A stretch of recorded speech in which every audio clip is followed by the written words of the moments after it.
डरपोक पत्थर। बहुत पहले की बात है। एक मूर्तिकार मूर्ति बनाने के लिए जंगल में पत्थर ढूंढने गया। वहां उसको एक बहुत ही अच्छा पत्थर मिल गया, जिसको देखकर वह बहुत खुश हुआ और कहा यह मूर्ति बनाने के लिए बहुत ही सही है।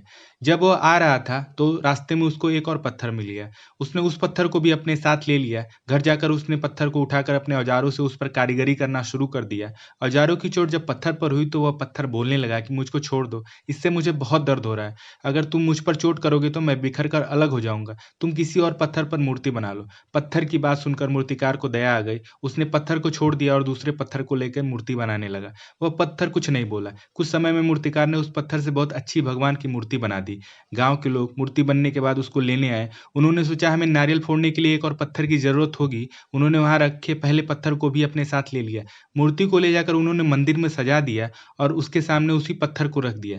अब जब भी कोई व्यक्ति मंदिर में दर्शन करने आता तो मूर्ति को फूलों से पूजा करता, दूध से स्नान कराता और उस पत्थर पर नारियल फोड़ता था। जब लोग उस पत्थर पर नारियल फोड़ते तो बहुत परेशान होता, उसको दर्द होता और वह चिल्लाता, लेकिन उसकी कोई सुनने वाला नहीं था। उस पत्थर ने मूर्ति बने पत्थर से बात किया और कहा कि तुम तो बड़े मजे से हो, लोग तो तुम्हारी पूजा करते हैं, तुमको दूध से स्नान कराते हैं और लड्डुओं का प्रसाद चढ़ाते हैं, लेकिन मेरी तो किस्मत ही खराब है, मुझ पर लोग नारियल फोड़ कर जाते हैं।